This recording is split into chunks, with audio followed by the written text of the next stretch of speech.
오늘 본문에서 세 가지를 얘기하죠. 아마 여러분도 다 외우실 거예요. 자기를 부인하고 자기 십자가를 지고 예수님을 따르는 것. 이 세 가지가 우리 신앙생활의 전부입니다. 자기를 부인하고 자기 십자가를 지고 예수님을 따르는 것. 그런데 여러분 한번 생각해 보십시오. 자기 부인이라고 할 때 자기 부인이 뭡니까?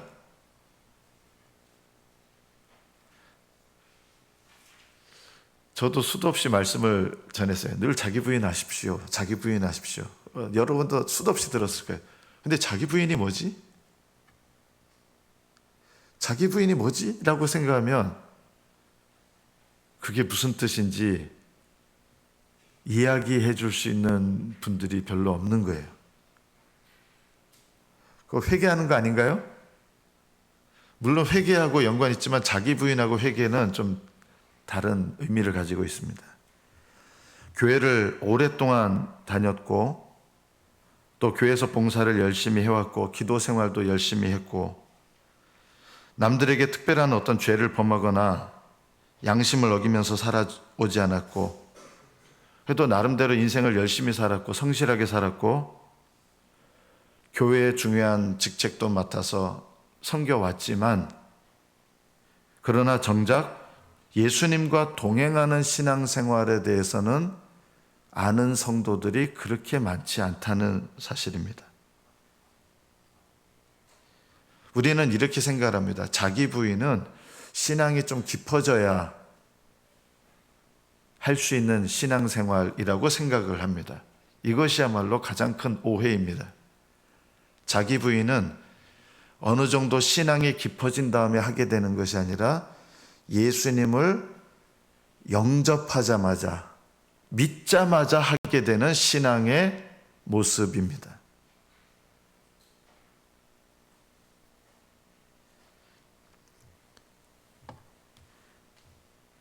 자기 부인을 모르면 자기 십자가를 지는 것도 모르게 돼 있습니다.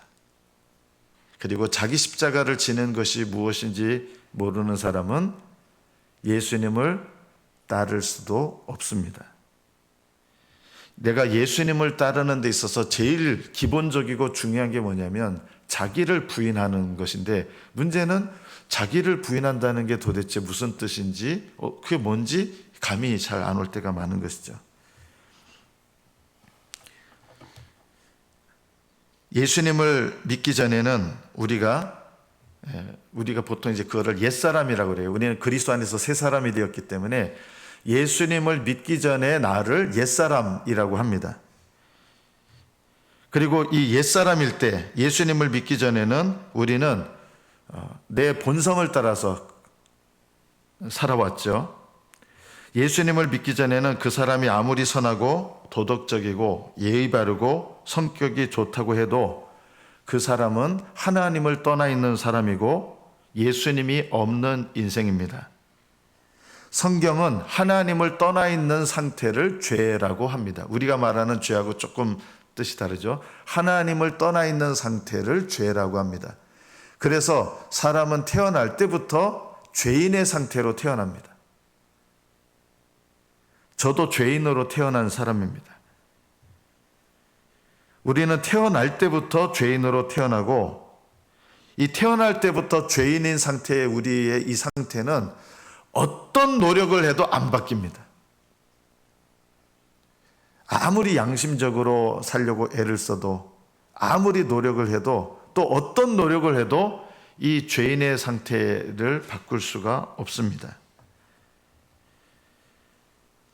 자기를 부인하라고 할 때 이 자기는 예수님을 믿기 전에 내 모습 나와 비슷합니다. 하나님을 떠나 있는 상태에서 그게 옛사람이죠. 자, 그런데 이제 예수님을 믿었습니다. 예수님을 믿는다고 해서 전혀 다른 내가 되는 것은 아니에요. 여전히 나인데 예수님을 믿어서 새 사람이 되었습니다. 그러나 새 사람이 되었지만 우리 안에는 여전히 옛사람 때 갖고 있던 그 본성과 성향을 가지고 있죠. 그래서 우리는 여전히 내 속에 예수님을 믿고 새 사람은 됐지만 옛사람의 본성과 성향이 남아 있습니다. 그대로 남아 있을 수도 있습니다. 많이 바뀌긴 했어도 그대로 남아 있습니다. 예수님을 믿는 사람이 예수님 믿기 전에는 그냥 내 옛사람을 따라서 살았잖아요. 자, 그런데 예수님을 믿고 나서 새 사람이 되었는데 내 안에 있는 옛사람의 성향이 남아 있어서 이 옛사람의 성향을 따라서 살아요. 어떤 게 더 큰 죄일까요? 사실은 예수님을 믿은 다음에 내 안에 남아있는 옛사람의 성향을 따라서 사는 죄가 예수님을 믿기 전에 옛사람의 성향을 따라서 살던 죄보다 더 큰 죄가 됩니다. 그래서 어떤 의미에서는 예수님을 믿는 사람들은 사실은 믿지 않는 사람들보다 십자가의 은혜, 용서하시는 은혜가 아니라 그러면 예수님을 믿지 않는 사람보다 더 큰 죄를 짓고 삽니다. 어떤 의미에서 보면요. 이해가 되십니까?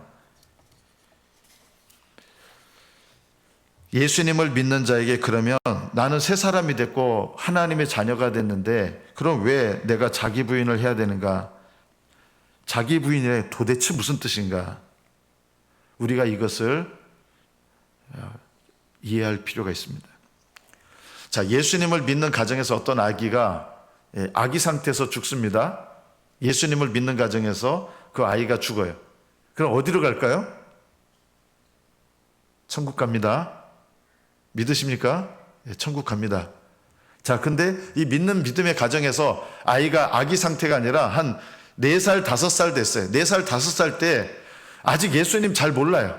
예수님이 누구신지도 잘 몰라요. 물론 어렴풋이 알 수도 있어요. 자, 그런데 예수님을 알기도 전에 얘가 한 4살 때 예를 들어서 병을 앓아가지고 죽어요. 자, 그럼 이 아이는 어떻게 될까요?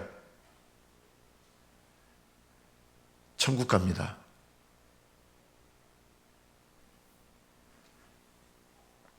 자, 그러면 우리는 이렇게 생각할 수 있어요. 믿음의 가정에서 태어난 아기나 또 예수님을 알기 전에 어렸을 때 그 사람이 죽어서 천국에 간다 그러면 그러면 나도 아직 예수님 몰라도 나도 천국 갈 수 있는 거 아닐까?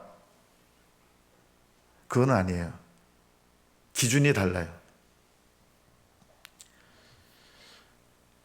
어렸을 때 믿음의 가정에서 태어난 애가 예수님을 모르고 죽으면 천국 간다고 해서 그것이 우리의 믿음의 기준이 될 수는 없어요. 여러분은 누구를 믿으셔야 돼요? 예수님을 아셔야 되고 믿으셔야 돼요. 그런데 예수님을 믿는 것, 영접하는 것만으로는 올바른 믿음이 될 수가 없는 것입니다. 여러분이 예수님이 누구신지 인정하고 교회를 열심히 다니면 그 사람은 구원받은 사람인가? 많은 분들이 그렇게 생각을 합니다. 그러나 그렇지 않을 수 있습니다. 올바른 성경의 기준은 이것입니다. 여러분이 예수님을 영접하고 영접하신 예수님을 따르는 것, 이것이 바로 올바른 믿음입니다. 만약에 여러분이 예수님을 영접했는데 예수님을 따르는 것이 없다 그러면 그 사람은 예수님을 올바르게 영접한 것이 아닙니다. 예수님을 올바르게 영접한 사람은 반드시 예수님을 따르게 돼 있죠. 그래서 예수님을 만약에 저는 예수님을 영접했습니다. 단순히 이것으로 기준을 삼는다 그러면 교회 다니는 사람들은 다 천국에 갈 거예요. 그런데 예수님을 믿고 예수님을 따르는 것을 믿음의 기준으로 삼는다 그러면 어떻게 될까요? 이거는 문제가 전혀 달라지게 됩니다.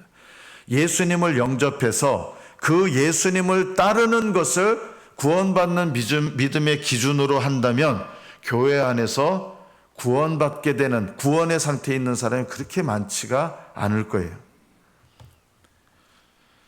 여러분이 예수님을 모를 때는 예수님이 누구신지 믿고 영접하는 것이 믿음입니다. 자, 그러면 예수님을 영접한 다음에는 무엇이 믿음이에요? 예수님을 따르는 것이 믿음입니다.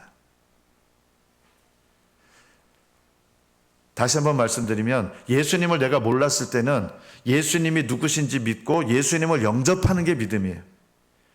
예수님을 영접한 다음에는 뭐가 믿음이에요? 내가 영접한 예수님을 따르는 것이 믿음이에요. 근데 되게 애매해요. 그럼 예수님을 따른다는 건 뭡니까?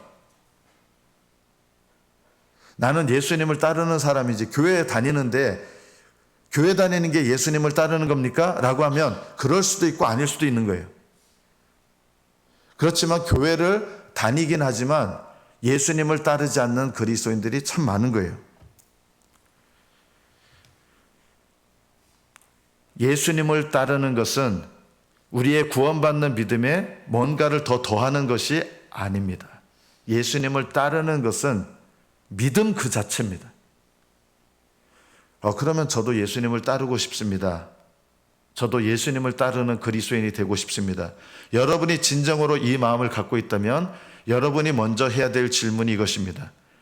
예수님을 따르는 그리스도인이 되려면 여러분이 반드시 이것을 해야 됩니다. 뭘 해야 될까요? 자기를 부인하는 일을 하셔야 됩니다. 이것을 하지 않으면 여러분은 예수님을 따를 수가 없습니다. 다시 처음에 질문했던 게 있죠. 그러면 예수님을 따르려고 하면 예수님을 따르려면 나를 부인해야 되는데, 자기를 부인해야 되는데, 자기를 부인한다는 게 그러면 도대체 뭡니까? 이게 이제 어려운 거예요. 저는 분명히 목사님께서 말씀을 하신다고 생각하는데 제 기억으로는 제가 살아계신 하나님 만날 때까지도 교회 10년 다녔는데 나를 부인해야 된다는 필요성을 느낀 적은 단 한 번도 없었어요.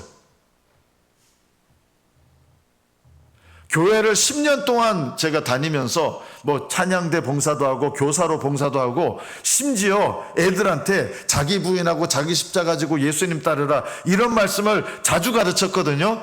그런데 자기를 부인한다는 게 사실 저도 몰랐어요. 저도 모르는 걸 얘기하는 거예요. 나도 그게 무슨 뜻인지 모르는데 애들한테 얘들아 예수님을 따르려면 자기를 부인하고 자기 십자가를 지고 예수님 따라야 된다 이러는데 정작 저도 자기 부인이 뭔지 하나도 몰랐던 거예요.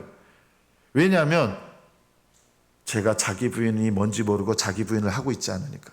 그러니까 저는 예수님을 따르는 사람이 아니었던 거예요. 자, 그러면 자기를 부인한다는 게 무슨 뜻일까요? 오늘 이 마가복음 8장 34절의 말씀에 그 전에 나와 있는 내용이 있습니다. 예수님께서 인자가 십자가에서 고난을 받고 십자가에서 죽고 사흘 만에 다시 살아나야 하리라 이 말씀을 하십니다. 그러자 베드로가 예수님께 예수님 왜 그런 말씀을 하세요? 그런 일이 일어나지 않을 겁니다.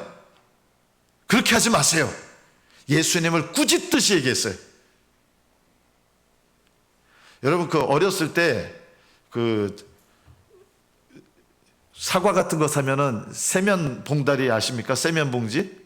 요즘은 그런 봉지 안 담아주는데 노란색 종이를 이렇게 풀로 붙여가지고 거기에다가 이렇게 뭐 호떡도 담아주고 사과도 담아주고 그 노란 봉지가 있거든요. 그 노란 봉지 어렸을 때는 가끔 그런 장난을 했거든요. 그 노란 봉지 쓰고 이렇게 모자처럼 쓰고 다니는데 어른들한테 되게 혼났어요. 저는 왜 혼나는지 모르는데 노란 봉지 그거를 세면 봉다리를 머리에 쓰고 다니다가 하여튼 되게 혼났어요. 지금은 어른들이 왜 그렇게 혼내셨는지 지금은 이유를 알아요. 그게 어른들 돌아가시면 여기 뭐 배옷 입고 쓰는 거 있잖아요. 그거하고 비슷하기 때문에 그 봉다리를 세면 봉지를 머리에다 쓰고 다니면 부모님 돌아가시라고 하는 얘기하고 또 비슷한 얘기가 된다고 그냥 부모님들이 혼을 낸 거죠.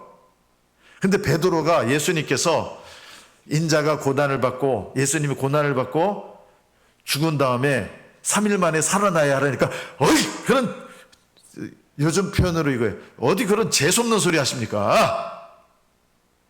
왜 그런 쓸데없는 소리 하십니까? 그런 일이 일어나지 않을 겁니다.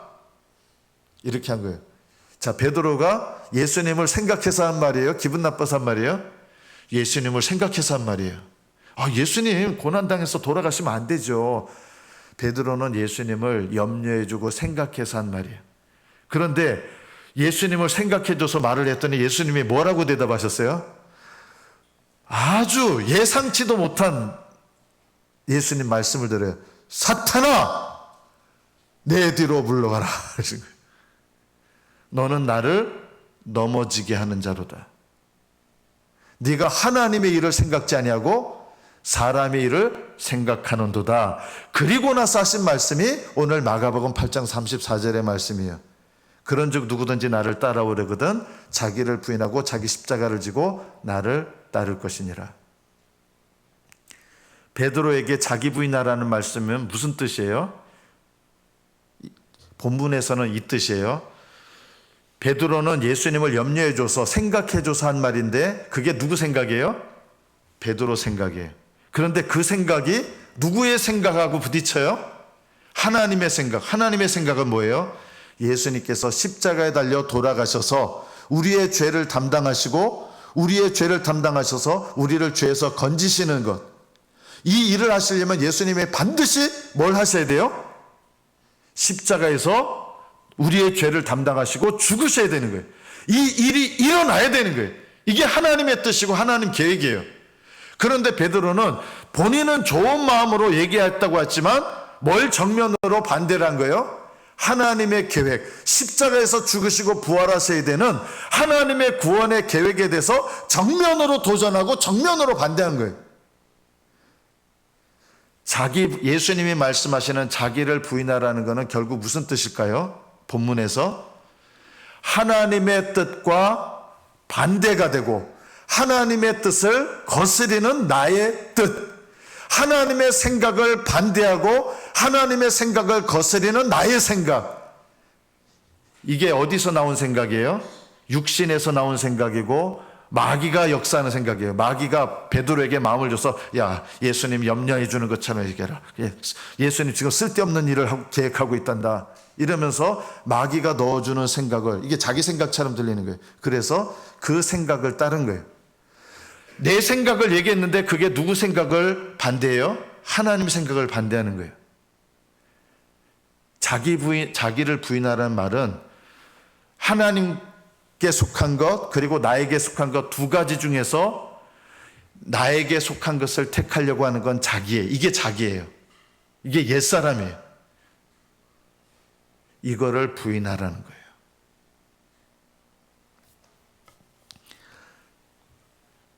예수님을 믿어서 구원받으려면 하늘나라 들어가려면 들어가야 될 조건이 있어요. 뭐가 있어야 돼요? 의가 있어야 돼요. 하나님께서 요구하시는 의가 있어야 돼요.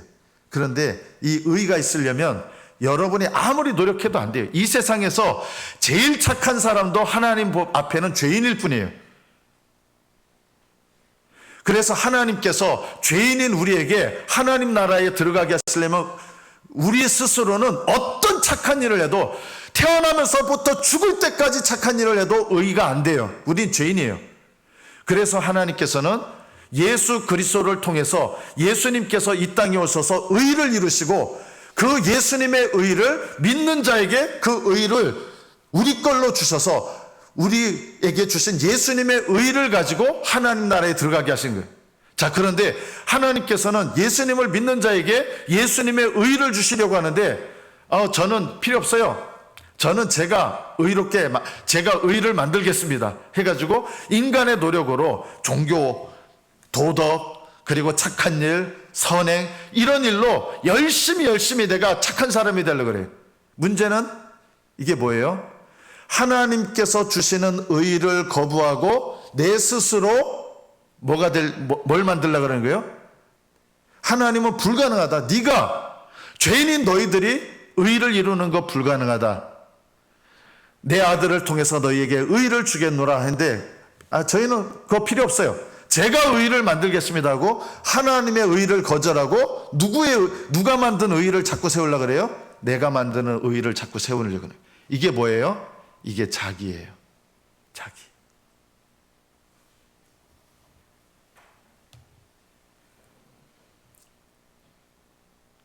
하나님보다 내가 더 내 방법이 옳아요 하는 거예요. 자, 보세요. 여러분이나 저나 하나님 보시기에는 죄인의 관점에서, 하나님의 관점에서 보면 다 똑같은 죄인이에요. 50보 100보예요. 더 나아봐야 죄인이에요. 그런데 하나님께서 제일 싫어하시는 게 있어요. 죄인들은 죄인인데 우리는 이런 생각을 하죠. 나는 너보다 좀 질이 그렇게까지 나쁘진 않아. 너보다 나아 내가. 네가 나보다 질이 더 나쁜 죄인이야. 감옥에도요, 죄인들끼리 다 등급이 있어요. 야, 어떤 사람이 감옥에 들어갔는데, 야, 진짜 저거 나쁜 놈이다. 사람을 1명 죽여서 감옥에 들어온 사람이 사람을 한 3명 죽여서 감옥에 들어온 사람 보고, 야, 네가 인간이냐? 여러분, 내가 누군가보다 더 낫다고 생각하는 거, 이것도요, 자기예요. 하나님 보시기에는 하나님 앞에 내가 죄인인 걸 깨달아야 되는데, 내가 누군가보다 더 낫다고 생각해. 내가 너보다는 더 뛰어나. 이렇게 생각하면서 나를 높여요. 이게 자기예요. 우리는 끊임없이 나를 높이는 게 있어요. 바리새인들은 율법을 열심히 지켰어요. 도덕적으로 열심히 살려고 했어요. 그래서 이방인들보다 우리가 나아. 다른 유대인들보다 우리가 나아. 그런데 이렇게 자부심을 갖는 것 때문에 하나님 앞에서 내가 구원받아야 될 죄인이라는 것을 못 깨닫는 거예요. 그래서 이들은 자기를 부인하지 않아요.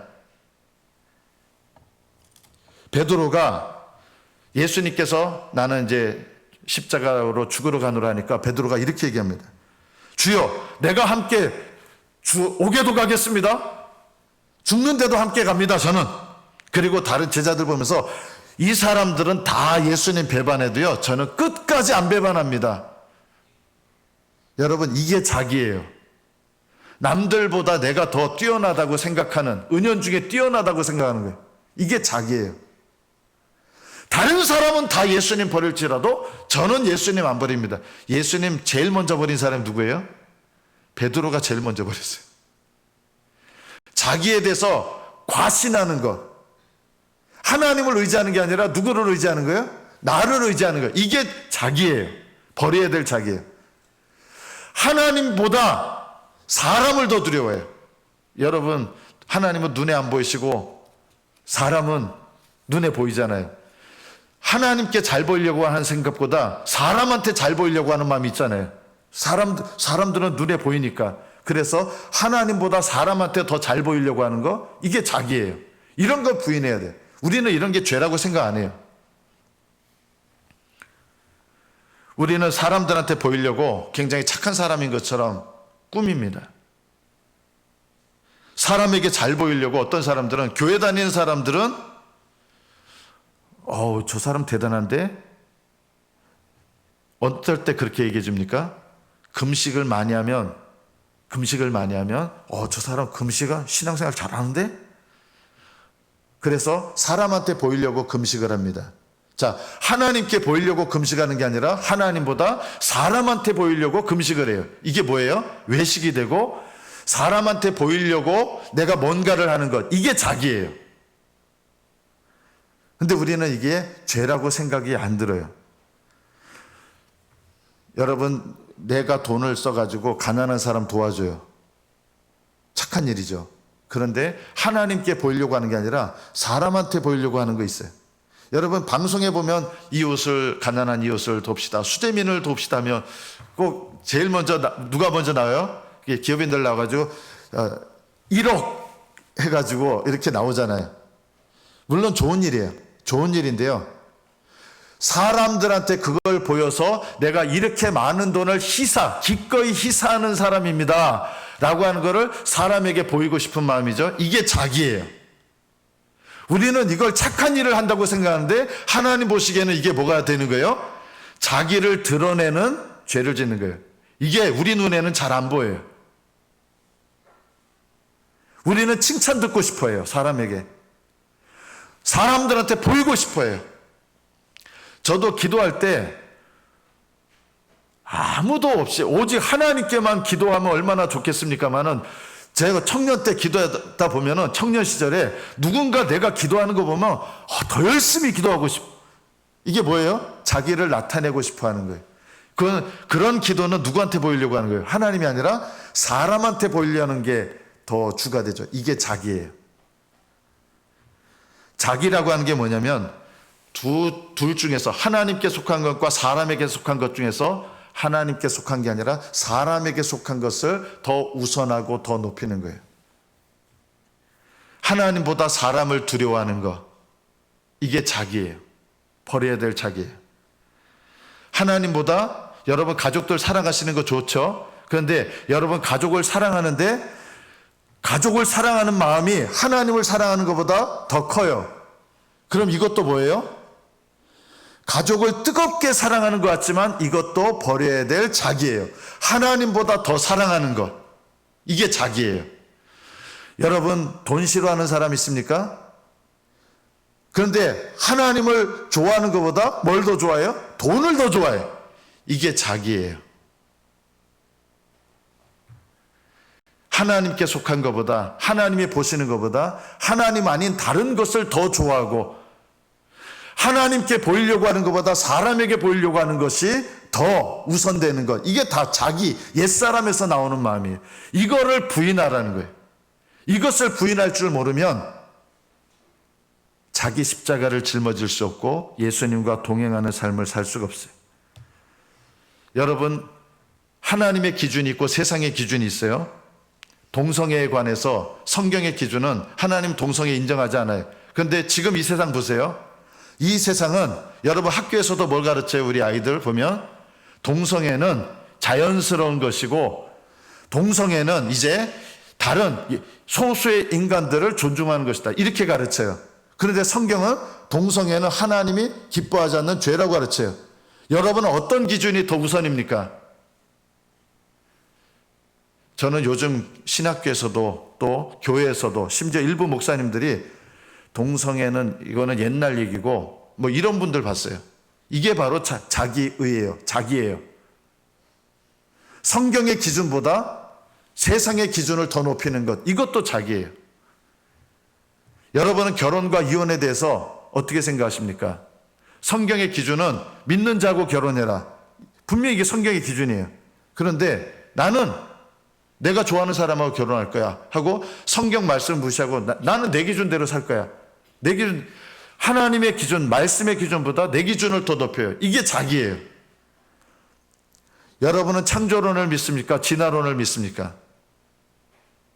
성경은 창조에 대해서 말씀하는데 세상은 진화에 대해서 가르칩니다. 저는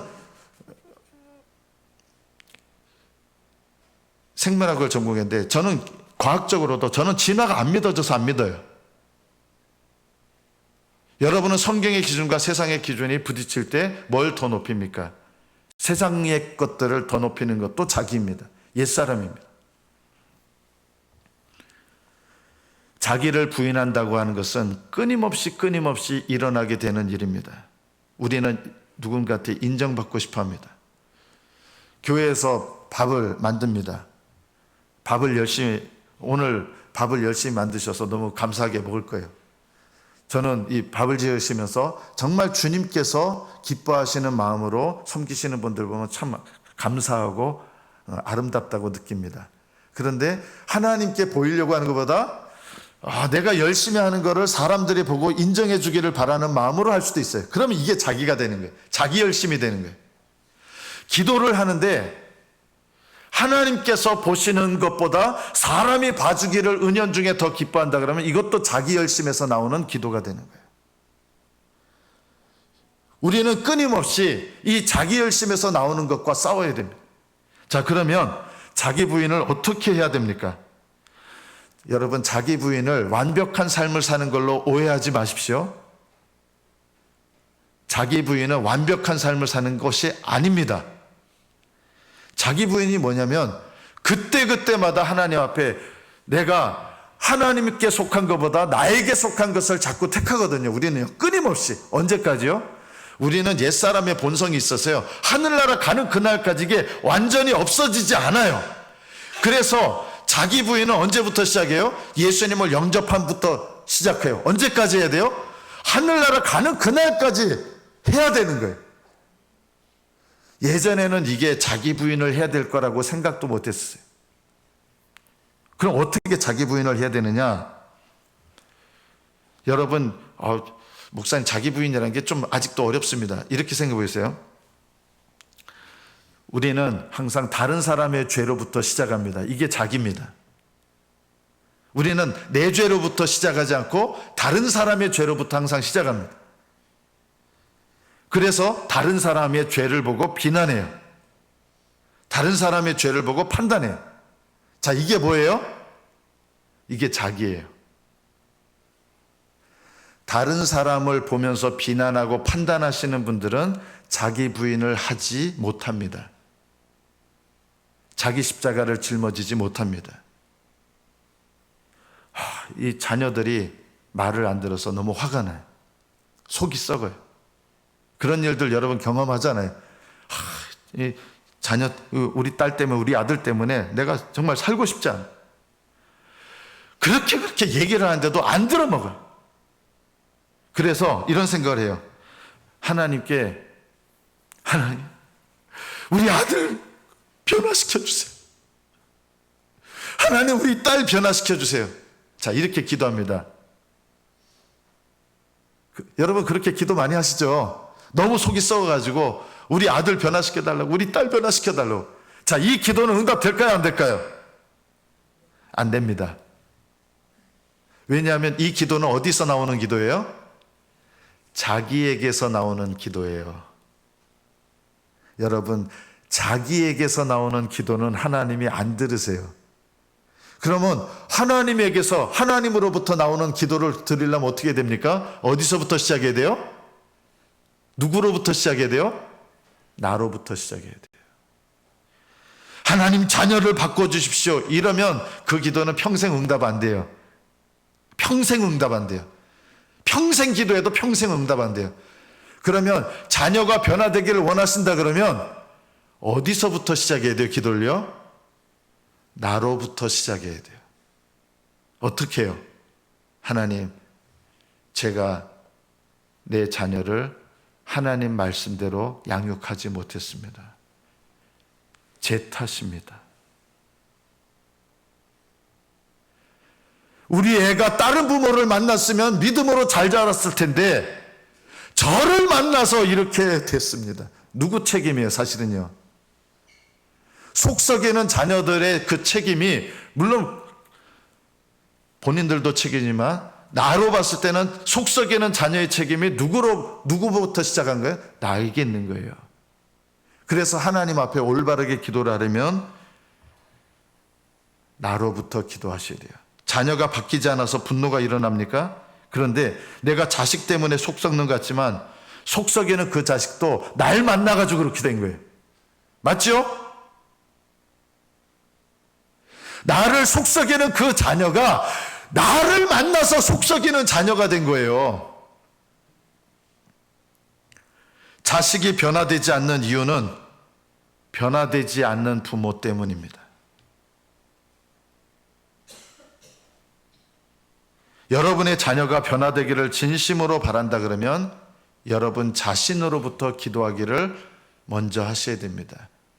그래서 자녀 변화시켜달라는 기도하기보다 먼저 자기 부인을 하는 기도를 해야 돼요. 하나님, 제가 하나님 앞에 올바르지 못했고 내 자녀의 이런 빗나가고 나를 힘들게 하는 이것이 하나님, 내가 하나님 앞에 올바르게 양육하지 못했고 기도하지 못했고 올바른 길로 인도하지 못한 저의 죄입니다. 이게 진정으로 깨달아지고 느껴져야 하나님, 어떻게 해요? 그 다음에요.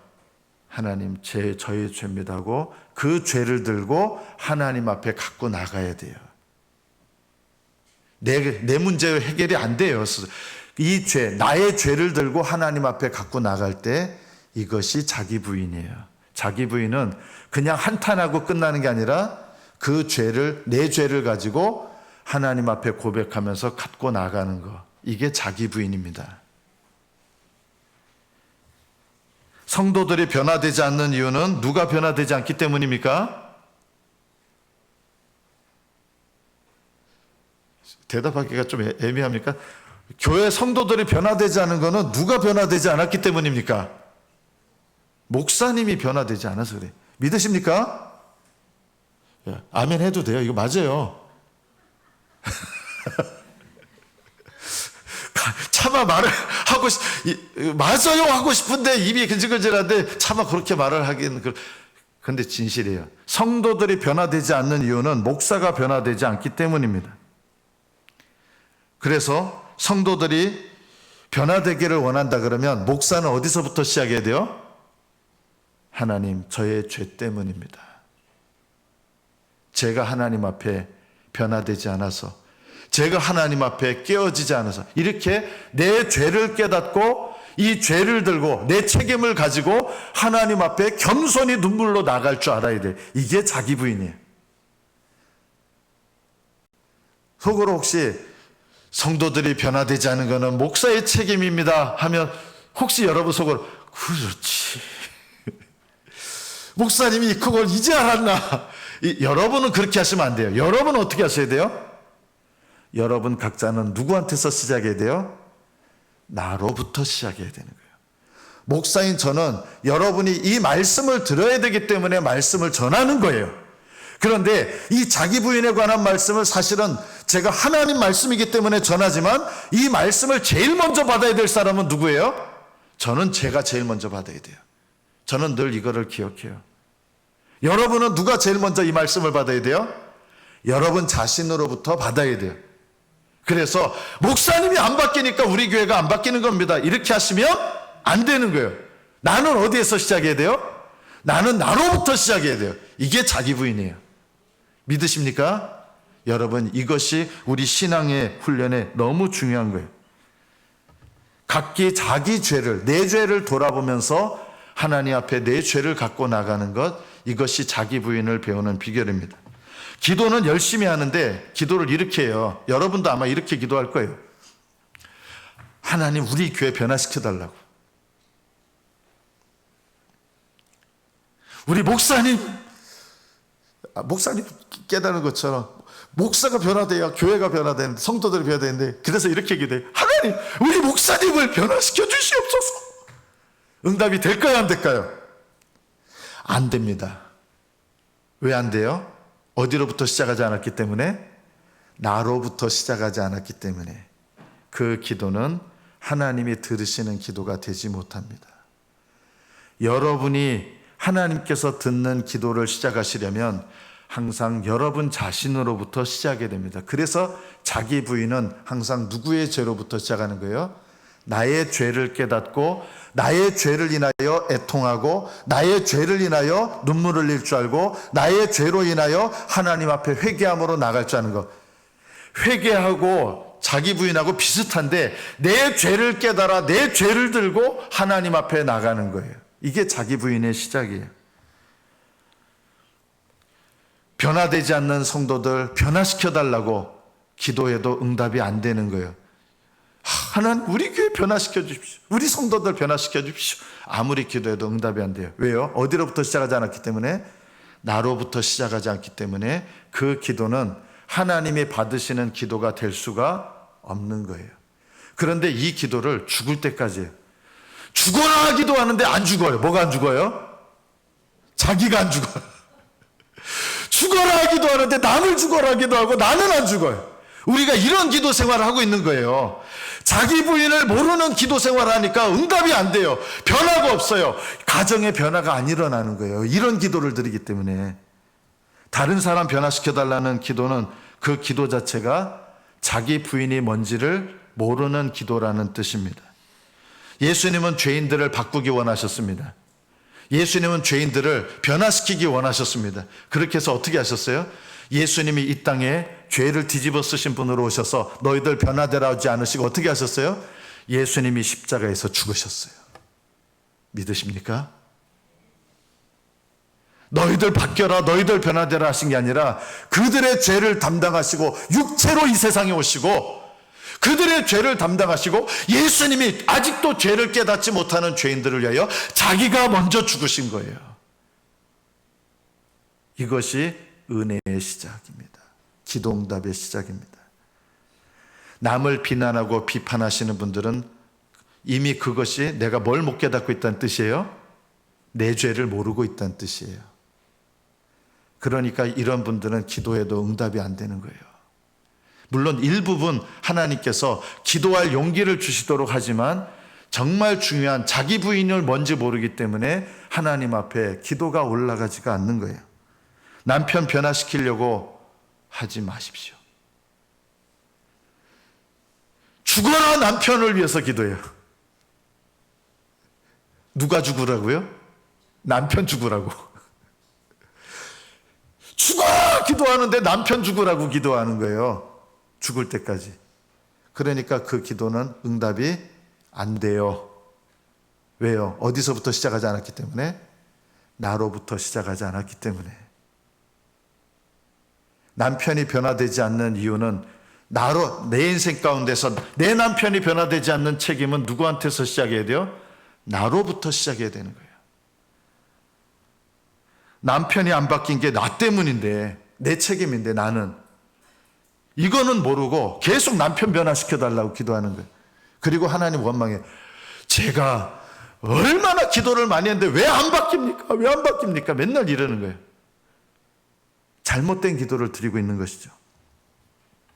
남편을 변화시키려고 하는 기도하지 마시고요. 남편 변화시켜달라는 기도 이게 필요 없고요. 하나님 앞에 남편이 변화되지 않은 나의 책임과 나의 모습을 하나님 앞에 깨닫고 그걸 갖고 나가는 게 자기 부인이에요. 내가 변화되잖아요. 누가 변화될까요?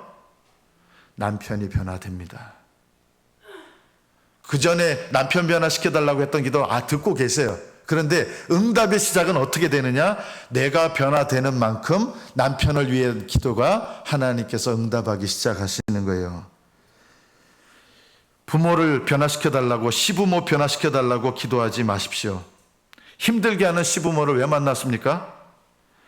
그 힘들게 하는 시부모를 통해서 나를 깨닫게 하시고 나를 부인하게 하시려고 힘들게 하는 시부모를 허락하신 거예요. 그래서 시부모 변화시켜달라고 해서 변화되지 않아요. 왜냐하면 그 시부모도 내가 시부모 때문에 힘든 것 같지만 시부모님도 나 때문에 힘들어요. 똑같을까요? 그죠? 내가 시부모 때문에 우리 그 시아버지 시어머니 때문에 너무 힘들다고. 그 시어머니는요 어떻게 느끼고 있을까요? 저 며느리 때문에 내가 너무 죽겠다고.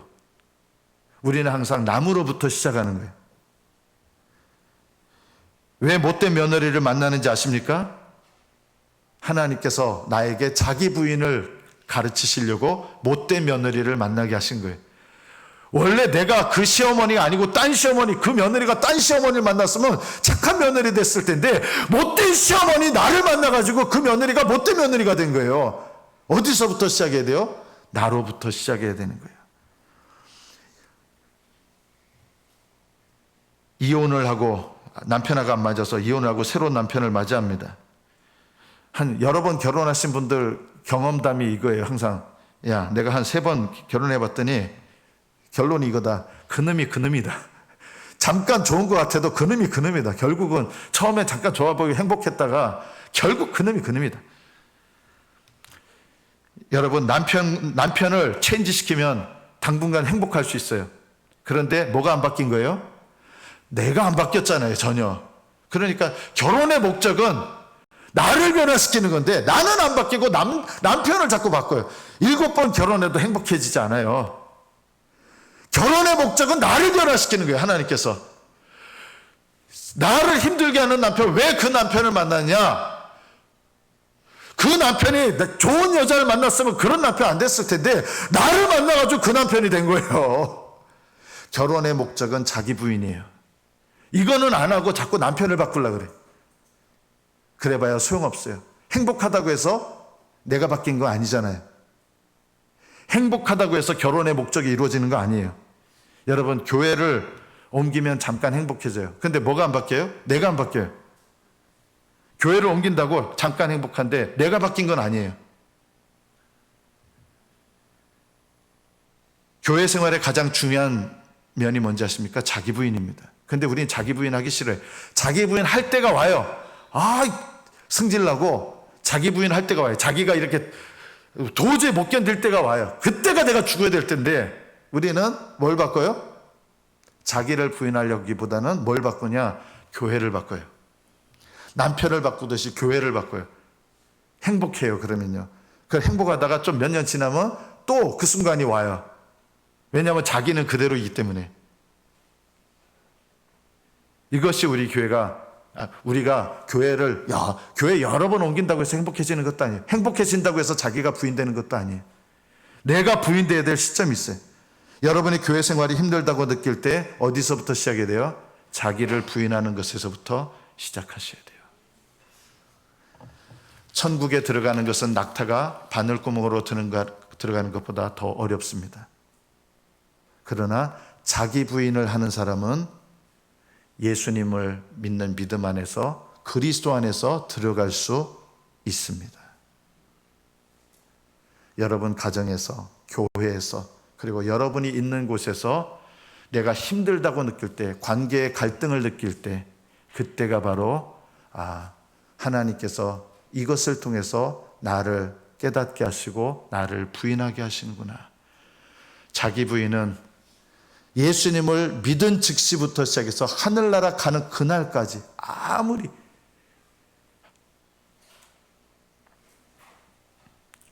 신앙이 자라도 우리는 끊임없이 우리 안에 옛사람이 죄성 있기에 자기 부인을 해야 됩니다.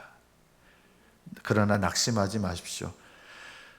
자기 부인을 하고 날마다 주님 앞에 내 죄를 들고 나오는 거 주님 받아주십니다. 기뻐하십니다. 그리고 그게 신앙생활이에요. 나는 왜 이 모양이야? 그렇게 하지 마시고 이 모양인 게 내 모양이에요. 내 모양 그대로 예수님께 갖고 나가서 주님 나 고쳐주세요. 도와주세요. 이게 신앙생활이에요. 그래서 한심해 보여도요, 낙심하지 말고 포기하지 말고 하나님 이 한심한 내 모습 그대로 누구 비판하거나 비난하지도 마세요. 하나님 앞에 날마다 내 죄로부터 시작하고 그렇게 해서 하나님 앞에 기도하기 시작하면 여러분은 비로소 자기 부인을 알게 되고 자기 십자가를 지는 것이 비로소 무엇인지 알게 되면서 예수님과 동행하는 것을 배우기 시작하는 것입니다. 자기 부인은 어떻게 보면 힘들어요. 근데 하나님께서 우리에게 주신 놀라운 은혜요, 기회고 우리를 새롭게 하시는 하나님의 은혜입니다. 날마다 자기 부인 하시는 저와 여러분 되시기를 축복합니다. 기도하겠습니다.